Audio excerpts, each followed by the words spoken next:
So. End of conversation. Raw. Next question. My dad won't stop sending pictures of my dog. Tell him you're busy. No, I'm vibrating. It's your dad. Oh. Action. Hello everyone, welcome back to the podcast. Now this is our first interview of the new season and we are joined by Patrick St. James. Hello. Hello, thank you so much for coming on. We're so excited to have you here and for you to be our first guest. Thank you. We've got I'm excited to be here. Some great questions for you today. I'll be the judge of that. Yeah. Okay, so first thing off, we kind of covered before you told me that you went to BIM, but is that why you moved from, why did you move from Derry to Manchester? Oh, I've not been asked this for years. So I really struggled growing up gay in Derry. There's a lot of shit. It was 10 years ago I moved here, so it was a very different time. Still not necessarily great there at the minute, but it's better than it was when I lived there. So I went through it a little bit with homophobia and got to the end of my tether and had to leave. So I didn't move here for BIM, but that got me out. Do you know what I mean? I knew, I think when I was getting to 16, 17, I latched on to the idea of how I'll get out when I'm 18 will be uni. Yeah. So I just ran with that. Here we are. Have you enjoyed being here? Yes. Over the last 10 years, yeah. Yes, except for lockdown. Yeah. I don't think anyone enjoyed that. No. I enjoyed some of it. I enjoyed that no one was allowed to come near me, but I didn't enjoy that I wasn't allowed to go near anybody else. I was thinking back and I was just like, this was 10 years ago nearly now. No, it really wasn't. Do you mean? I It really took its toll on you. Take that, half it. Take that and put it in half. It feels like it's been 10 years. Quick maths. 5 years ago. Yeah. It was 5 years ago. This month? Yeah. 5 years Yeah, it was ago. actually. And that's crazy. Yeah, and if you think about how much, if we get back on topic, think about how much since then the industry's changed. Yeah. Yeah. It's crazy different now. It really completely messed up. It's completely. I was in the queue I feel it was my time as lockdown was starting. And then lockdown ended and it's Gen Z's time. Yeah. And I'm like, move over. Yeah. You still need your time to shine. Yeah, I genuinely believe that if lockdown hadn't have happened, I would be 2 years further into my career. Yeah. And since lockdown has ended, I've done some crazy stuff. I've been playing shows in America 2 years in a row. That's nuts. Yeah. Especially off the back of nobody's allowed to leave their houses. Yeah. And I was diagnosed with bipolar in lockdown. That was fucking hard. Yeah. So I genuinely there was a time where I was like, we're never gonna go back to normal. Yeah. And I know I wasn't the only one that felt like that. And then I was so far away from family. And my granny died during lockdown and I couldn't go back for the funeral. And that'll always sit with me. Do you know what I mean? Yeah. I did have COVID at the time as well, so I wouldn't have been able to go back anyway, even if I was allowed to travel. But yeah, we went from nobody's allowed to do anything to okay, it's the next generation's turn. I'm like, bitch. Yeah. Yeah, you need your time. My last 2 birthdays didn't count. I'm Gen Z. How did this whole following in America kind of come Yeah. I don't know. I honestly don't know. What year are we in now? 2025? Yeah.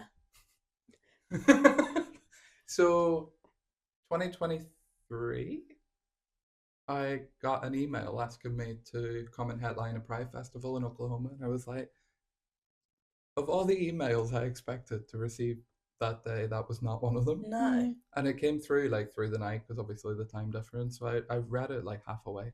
or half asleep. Depends. Glass half full. Yeah. And I was like, what the fuck?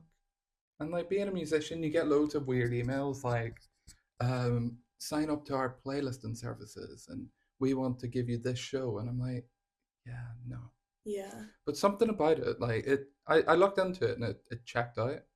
And then I was like, it's really expensive to get to America. And they were like, we'll pay for it. And I was like, fine. Oh my god, that's so That's good. amazing. I'll be there. And then maybe like, I think like maybe 2 or 3 weeks before, because it happened so quickly. It was like, got booked. And the show was like 5 weeks later. Mm. But like 2 weeks before I left, another show in Oklahoma was like, will you come be our featured artist?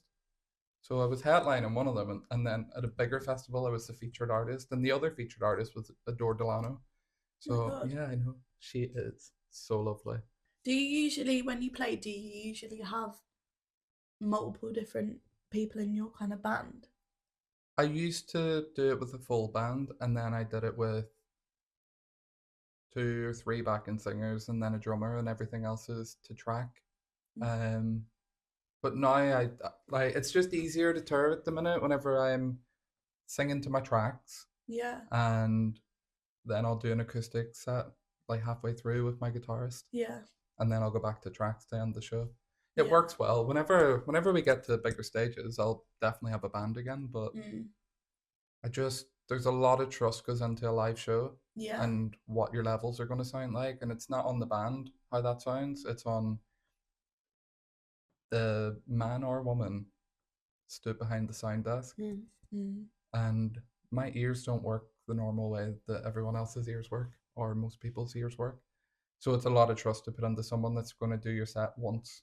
Yeah. So, Whereas if so- you have those like sort of predetermined yeah, tracks and they stuff, literally then- just need to put a fader up, and if they can't do that, Jesus. In the wrong job. And there are some people that can't do that.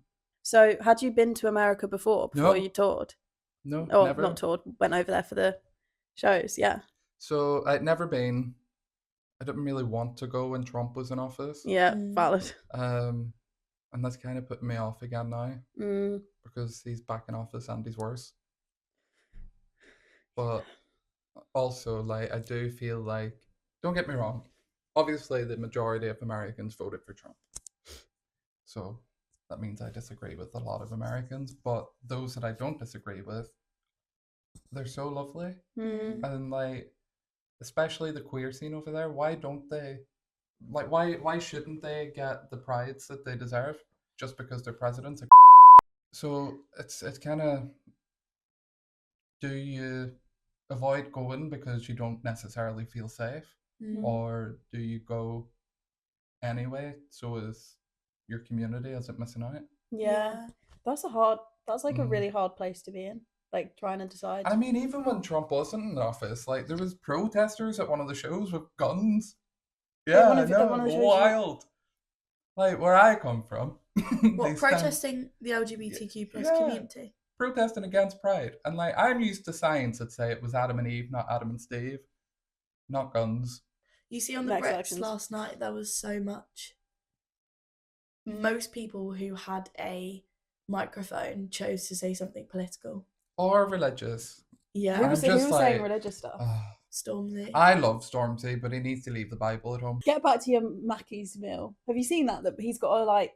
Yeah. Yeah, and that's bad as well. Have you Free Palestine. Yeah, I was gonna say, have you seen all this? He said that he put a statement out saying that it wasn't. Yeah, but he's gonna say that for like There's no way out of it. that. Yeah, he signed a contract with McDonald's. McDonald's fund. What they fund. Well, Yeah. Yeah. and before then he was posting loads of pro-Palestine content and being really vocal about it. And then as soon as he signed this deal, all of that content disappeared. And it was almost as if they've told him, you can't be doing that when you've got this deal. And he's gone, oh, well, that's a really good offer of money.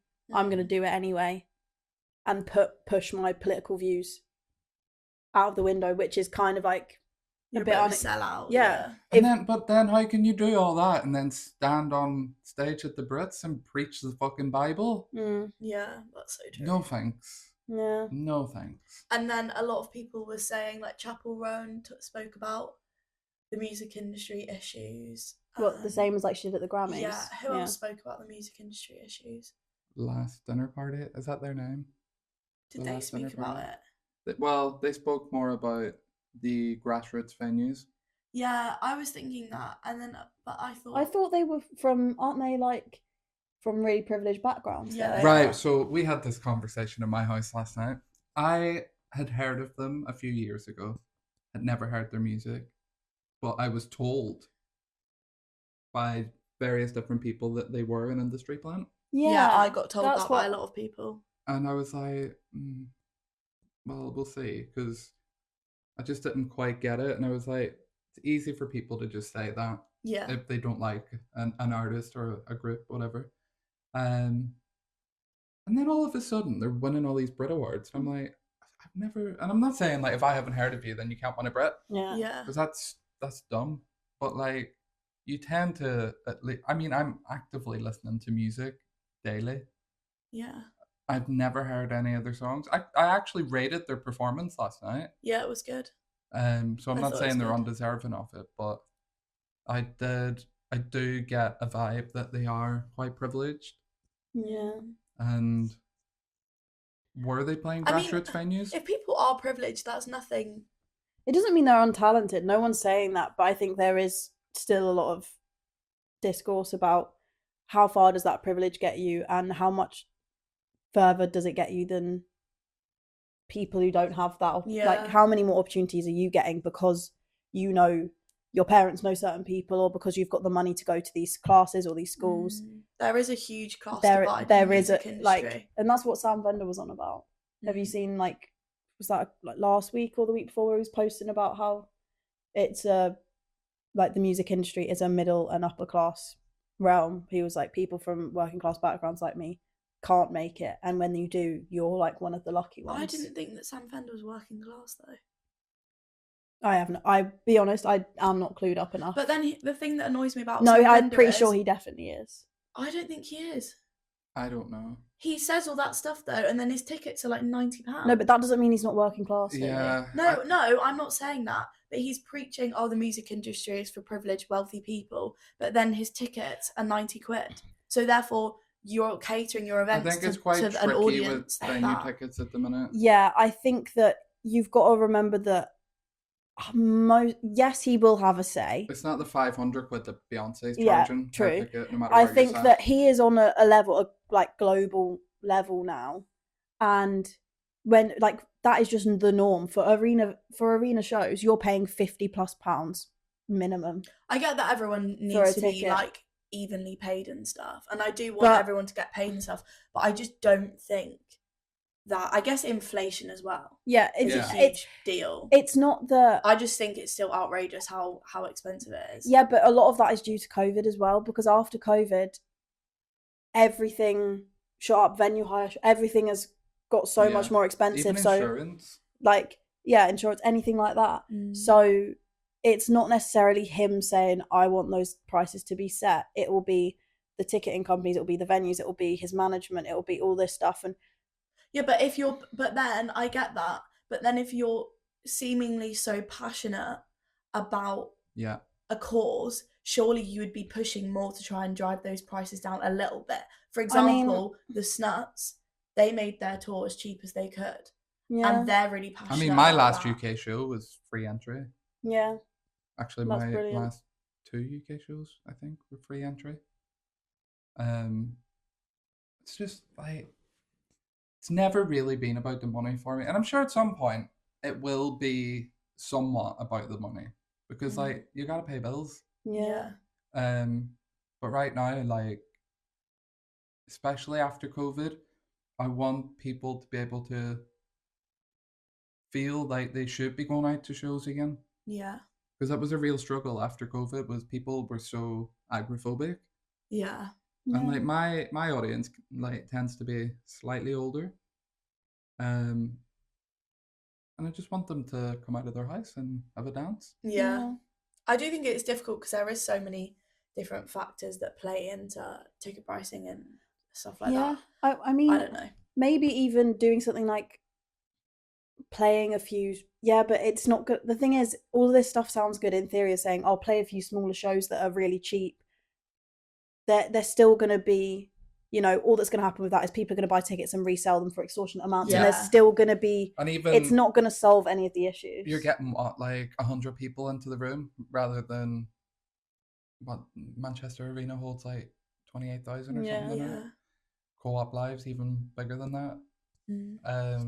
So you're not really giving your fans a show because only a small number of them are able to come. And it will be the ones that either got lucky on the initial sell or and like if you can buy like 10 tickets at a time on most platforms.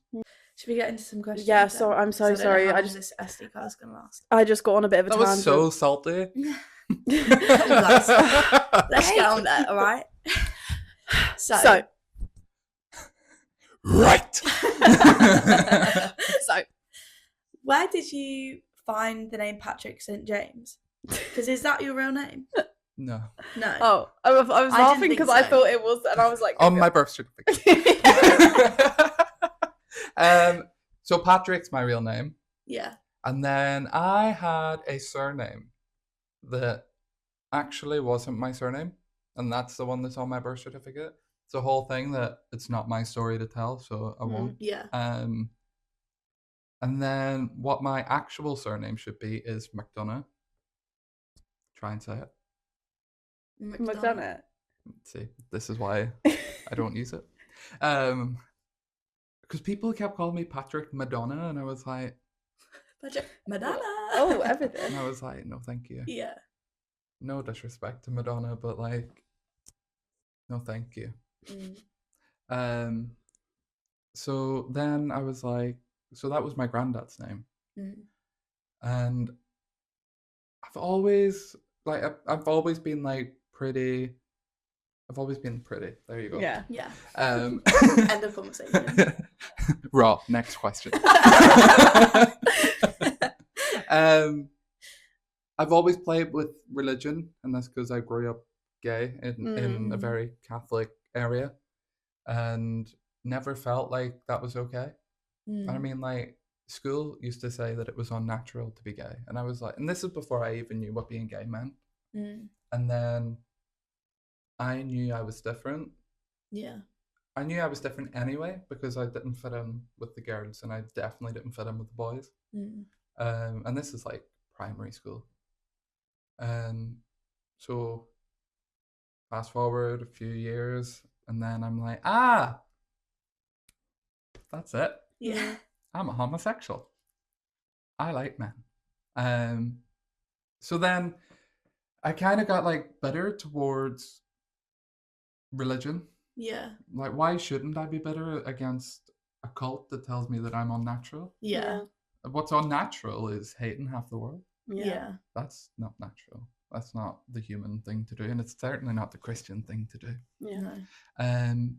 So I've always played with that, and that comes through, I think, in some of my lyrics as well. And it's something I've always been really open with. So I wanted to play on like the fallen angels and all that. So I was like, Saint. Yeah. So I took Saint.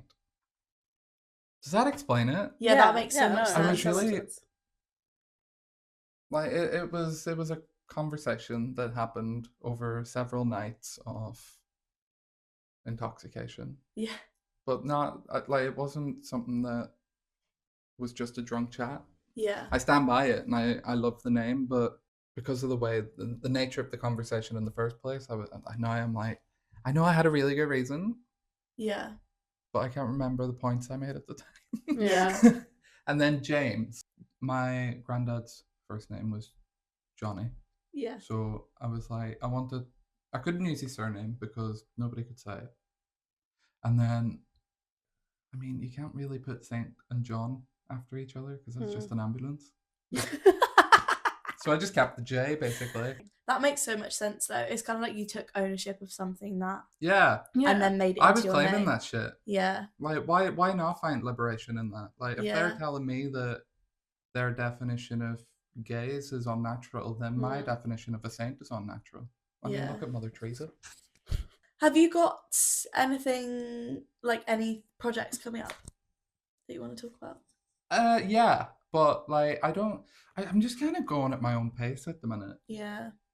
I think I'm gonna do some more UK shows this year than probably American shows. Yeah. Because I want to go away at the end of the year and get married. So yeah, you're engaged, aren't you? yeah, so I want to do that like around Christmas time if That all would be goes nice. to plan. But that means really I need to be cautious of how much time I spend away throughout the year, you know? Yeah. So, and also Trump's the president.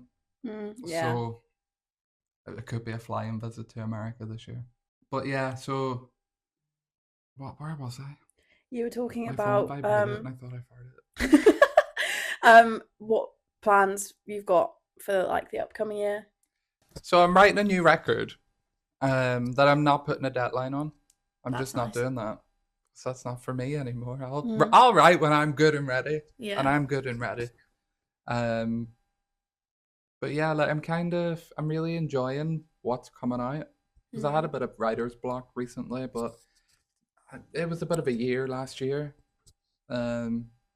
Really busy, and then like some family deaths and stuff like that. So yeah, towards the end of the year I started writing and I was like, fucking hell.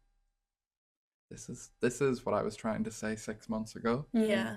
And some of it is like a little bit not scary, but I wasn't quite aware that I was feeling like that. Yeah. Which is always an interesting one when you're writing, because you're like, there it is. Like there's one of the new lyrics is I'm not gonna sing it. I just have a lump in my throat. No, I forget it. This stability feels too normal. I miss the energy that I was born with, and I miss the sad times sometimes too. And I'm just like that's really nice. Yeah. I like that.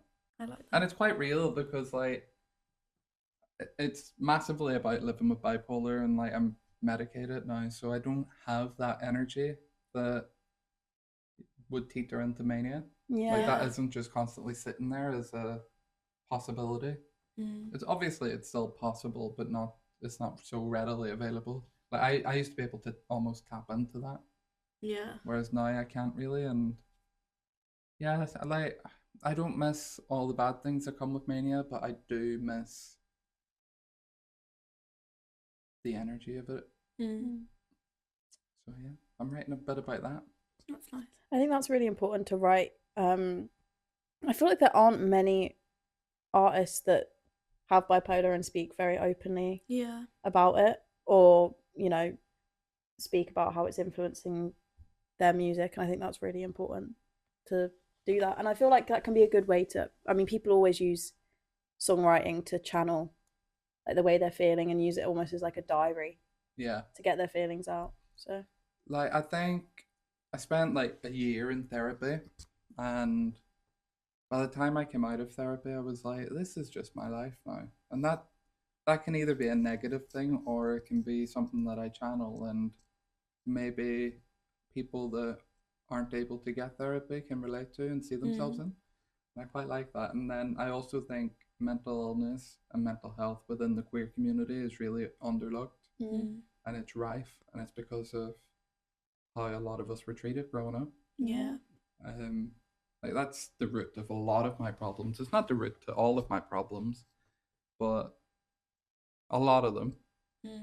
And like there's a lot of like childhood trauma that came from school and came from religion that took a lot of unlearning, and I'm still unlearning and I'm still healing. Fucking hate that. I hate that healing. It just makes me cringe. I mean, it's true. It's what I'm doing, but yeah, it's just, I think it's a phrase that's overused sometimes. So yeah, every day's a school day. Just luckily I'm not in that school anymore. Is there like influences that you have within your music that help you kind of dissect that? Like Brandy Carlisle? Yeah. Love Brandy. My biggest idol is Adele, which is actually how I found Brandy. because Adele covered one of her songs on the deluxe version of 21, and she spoke about Brandy quite a bit. Yeah. And then I just went into a deep dive into Brandy stuff one night, and I was like, wow, this is lesbian Jesus. And I find it really cute that she's not a young artist, you know what I mean? But like, she was up and coming really until she was well into her 30s. And then she started to get her big breaks, but that's because she was queer. Yeah. And it's really difficult for queer people to break into the mainstream. And I still wouldn't say that she's mainstream. But like, there's a lot of radio stations that just won't play her stuff because she's queer. And like, what are you supposed to do with that? Yeah. Luckily, this is why the streaming era has its benefits. People can listen to your music regardless. Yeah. And you can be put into like queer playlists, but then it's also got its drawbacks. But I think that, yeah, it's just really shit to watch an artist that's phenomenal get overlooked just because she's queer. Yeah. And nobody will ever say it. Nobody will ever say that's why she's getting overlooked. But it is. Yeah. And she knows that. And her fans know that. But I find it really, really cute how she's got this like absolutely delicious friendship with Joni Mitchell. And it's because Joni is like one of her idols, and Elton John as well. She's got the same sort of friendship with him. But like, she often talks about how she grew up listening to Elton John, and Elton John allowed her to feel weird and explore that side of herself. But like, that's what she was for me. Yeah. Like, I think I was like 14 or 15 when I discovered her stuff. See, it's good that there's now more queer artists because you didn't have that growing up. Yeah. Whereas now there's even more queer artists. And that's so important, especially as well, like people getting super huge, like Chapel Rowan, and speaking a lot about her sexuality. Like, it's a really beneficial thing because realistically, I've just thought, when have you seen someone openly queer that's massive pop star in the industry? Chapel. Yeah, but it's coming into play a lot more now in this kind of time frame. And you have like Renee Rapp and do you remember when Phoebe we went Bridgers. through this era of queer baiting with female pop artists, and a lot of them came out and then a lot of them went back in? Yeah.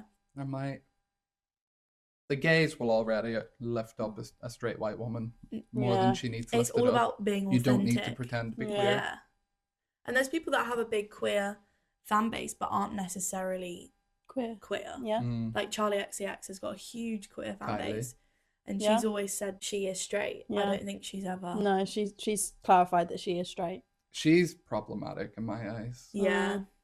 I do see that sort of side. I don't want to spout hate on her because I don't hate the girl, but something about her, it just gives red flags to me. Like, I want to enjoy her the way that a lot of the other people in the queer community do, but I just can't. There's something there that I just don't trust. And I don't like how she was given a free pass for the F word just because Troye Sivan said so. Really? I'm like, who's Troye Sivan to say that she can use that word? Yeah. I didn't know about that. Yeah. Like, it's different. The word queer, we've reclaimed that. Yeah. You can use queer. That's how I identify. That's how a lot of us identify. There's a lot of members, like older members of the community, that disagree with that. And I get it. It's traumatic. But that's why it's being claimed back. It's because it was a traumatic thing. And we took the power back off it. The F word, no. I don't see that ever being reclaimed, and I don't think it ever should. No, I agree. That's a slur, and it will always be a slur. Regardless of your reason for using it. Yeah. Like, I'm gay, I'm not using it. Yeah. She's straight. Why the fuck is she using it? Yeah. That's very valid. There's a lot of like up and coming queer artists as well that I'm a big fan of, and there's some that I've shared lineups with, and they're really great people. It's just they're not in the mainstream because they're queer. Like, even look at Ollie Alexander. Yeah. He's not as mainstream as he should be, and he's very mainstream sounding. Yeah. And like, why is he not? Ollie Alexander is like a pop star. Yeah. So that's He so looks true, like a pop actually. star, Yeah. and he sounds like a pop star. Yeah. My mum But loves he's gay. him. Yeah. But yeah, like he deserves more recognition than he gets. Would you say that he inspires you as well? As an artist, yeah, but like not as not. I don't think my music Yeah. is reflective of his music, but yeah, he's paving the way for people coming behind him. Yeah. And he's doing it in a classy way. So guys, I think that's everything that we've got for today, but it's been absolutely wonderful having you on, Patrick. Thank you for having me. And we hope you guys enjoyed this and it answered some questions you have about the industry, and you just got to know Patrick a little bit more. And if you don't know him, you should. Yeah, do you want to plug anything? Get to know. At Patrick St. James Official on Instagram, I think also on TikTok. Just go to patrickstjames.com and all my links are on there.